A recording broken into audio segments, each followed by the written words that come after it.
c'est vrai, mais ça c'est une conviction personnelle, que je pense que c'est plus dans ces initiatives citoyennes qu'il y a le levain de ce qui peut porter témoignage d'une réflexion sur le monde d'après, justement. Voilà.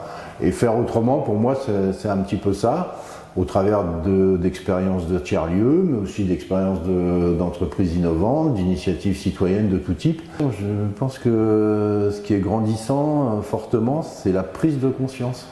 Ouais. Du fait qu'on a un système qui est au bout de ce qu'il peut apporter, de l'obligation de changer, y compris dans nos modes de vie, dans nos habitudes, etc. Alors ça, la prise de conscience est grandissante.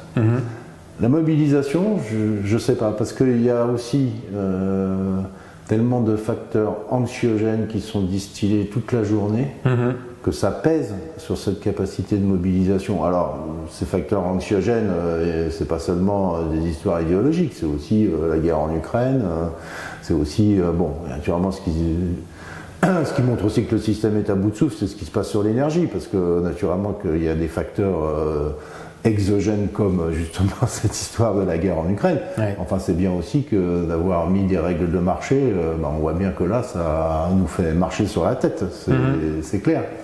Mais donc, sur la mobilisation, pour moi, c'est une vraie interrogation, quoi. La prise de conscience, oui, ça, je pense qu'elle est grandissante et elle est de plus en plus partagée. Mais tant qu'il n'y a pas l'objectif, et c'est pour ça que moi je tiens à des initiatives comme Faire Autrement, la mobilisation, voilà, je préfère regarder un point d'interrogation.